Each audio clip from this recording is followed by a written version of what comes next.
Today I'm going to do a little bit of testing for my new knife design. I prototyped this myself, drew up a lot of different designs, and this is the one that really stuck. And so I built it myself, even heat treated it in my backyard. And so I'm just going to take it through a few tasks in terms of processing wood to either build a fire or build a shelter. The length for this blade is about 7 inches, and the overall length is about 13.5 inches. The handle scales are sculpted out of Carhartt micarta that I made myself. And this model is using just regular brass pins. On a production model, I intend on having screws so that you can remove the scales for maintenance or whatever. The steel is 1095 high carbon alloy steel, and it's 3/16 of an inch thick. So it's a really good compromise between something that can slice really well and something that's really strong. So that's why I kind of settled on that. So I have a piece of cedar here. This one is about 3 inches thick, a little over 3 inches. And this one was blown off by the recent storm, so we're going to go ahead and test it out.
Chopping with this knife is really good. I designed this handle at a slight angle in relationship to the blade axis for a more powerful downward stroke, and it did pretty good. The angle of the grind is really good. It got through quite a few layers of wood, and it took out some nice big chunks. So now that we have some pieces of wood that we went ahead and cut up, I'm going to go ahead and split it. So I already chopped this baton out of another piece of cedar, and so we're just going to go at it. My experience with batoning with knives like this with a back edge on the tip is that it's not too hard to baton on the opposite end, on the side with the handle. Also, you know, since this blade is so long, it's about 7 inches, 8 inches if you include the finger choil section, you can still dissect some pretty decent sized pieces of wood. So I'm going to go ahead and do some of that. So we're going to go ahead and start off easy, and I have a nice short piece right here. So let's give her a go.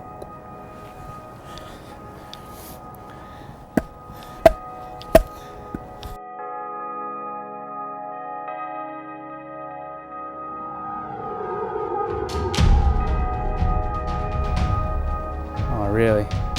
Okay, there's a big knot in here, so we're gonna try and cut through it. The knot's right here, and it's keeping everything from splitting open. So let's give it a little bit of elbow grease.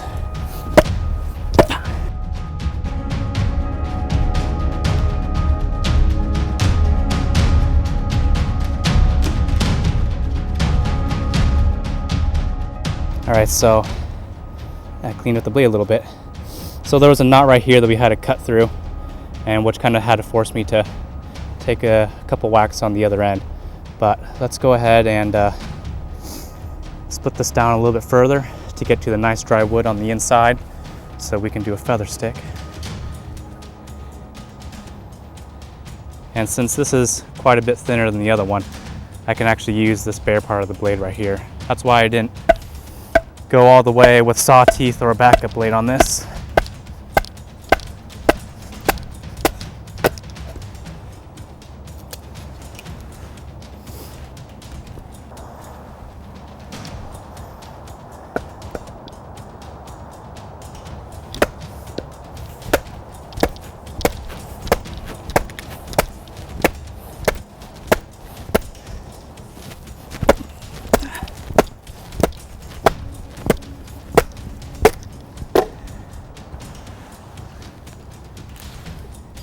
Yeah, baby. All right, get some. So I'll go ahead and process the rest of this off screen, and then we'll go and move on to a feather stick. Now that we have a pile of split wood, we're gonna need some tinder to light it up. And the best way to get dry tinder in an environment like this is just get something that's dry, like the inside of the wood, and then shave it down. So we're gonna make a fuzz stick or feather stick today.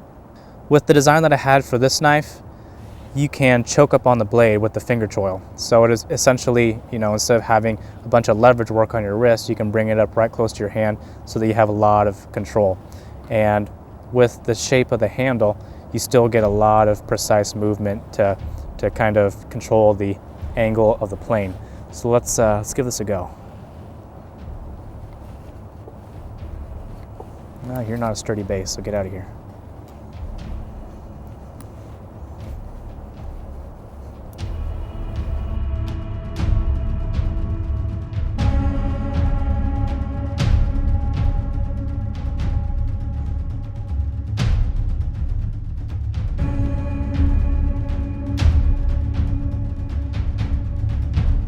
So I guess it did pretty good. Definitely having a finger choil there and allowing you to really get right up close to where you're going to be doing the cutting, which is right at the base of the blade, it helps out tremendously. Having a handguard is great, but if you can move past the handguard and have a finger choil, I mean, I'm cutting right there and there is like no torque and leverage on my wrist. So there's a lot of good control, and I'm even able to get some micro feathers in there. Overall, I think the Generation 1 prototype is doing really good actually. There's only maybe 2 things that I would change on this design, actually 3. One would be probably make this a little bit steeper of a grind. Hate to say it, but it'll make the tip a little bit stronger by putting a little more meat behind it. And the reason for that is I did do a little bit of a bending there. Part of it is my awesome skills at heat treating, but then it's also rather thin as well. But the next thing I'm going to probably change is I might make the backup blade just maybe half an inch shorter, so that you have a little bit more real estate in case you do need to hammer on the other side of the blade for batoning. And the last thing, which is actually really minor, is that instead of having this sort of lanyard hole that is in the pry bar, I'm gonna keep the pry bar solid so there's not gonna be any holes in it, and then I'm gonna put a lanyard hole right here in the handle scale and replace one of the rivets or screws. So that's kind of, hi baby, oh you're cuddly. So that's kind of be my next project, is to make those changes and then do another little field test. But so far the overall design of it I'm loving a lot, and it's really efficient, so it should help you out a lot in the field. Take care out there. Bye. Yeah, you want to go home or you want to shoot some guns? You want to go home or you want to shoot guns? Shoot guns? All right, let's go.